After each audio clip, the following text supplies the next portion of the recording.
முதல் வாசகம். இணைச்சட்டம் அதிகாரம் 30, திருவசனங்கள் 15 முதல் 20 வரை.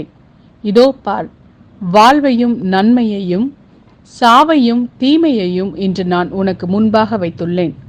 அது இதுதான். இன்று நான் உனக்கு கட்டளையிடுகிறேன். உன் கடவுளாகிய ஆண்டவர் மீது அன்பு பாராட்டு. அவரை பின்பற்றி அவரது வழியில் நட. அவரது கட்டளைகளையும் நியமங்களையும் முறைமைகளையும் கடைபிடி. அப்போது நீ வாழ்வாய், நீ பழுகுவாய். நீ உடமையாக கொள்ளப்போகும் நாட்டில் உன் கடவுளாகிய ஆண்டவர் உனக்கு ஆசி வழங்குவார். ஆனால் உனது உள்ளம் விலகி சென்று நீ செவி கொடாமல் கெட்டலைந்து வேறு தெய்வங்களை வணங்கி அவற்றுக்கு பணிவிடை புரிந்தால், இன்று நான் உனக்கு அறிக்கையிட்டு கூறுகிறேன், நீ நிச்சயம் அழிந்து போவாய். நீ உரிமையாக்கிக் கொள்ளுமாறு யோர்தானை கடந்து சென்றடையும் பூமியில் உன் வாழ்நாள் நீடித்திருக்காது. உன்மேல் இன்று நான் விண்ணையும் மண்ணையும் சான்றாக அழைத்து வாழ்வையும் சாவையும் ஆசியையும் சாபத்தையும் உனக்கு முன் வைக்கிறேன். நீயும் உனது வழித்தோன்றல்களும் வாழும் பொருட்டு வாழ்வை தேர்ந்து கொள்.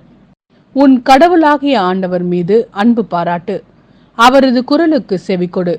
அவரையே பற்றிக்கொள். ஏனெனில் அவரே உனது வாழ்வு, அவரே உன் நீடிய வாழ்வு. அதனால் ஆபிரகாம், ஈசாக்கு, யாக்கோபு என்னும் உன் மூதாதையருக்கு கொடுப்பதாக ஆண்டவர் ஆணையிட்டு கூறிய நாட்டில் நீ குடியேறுவாய்.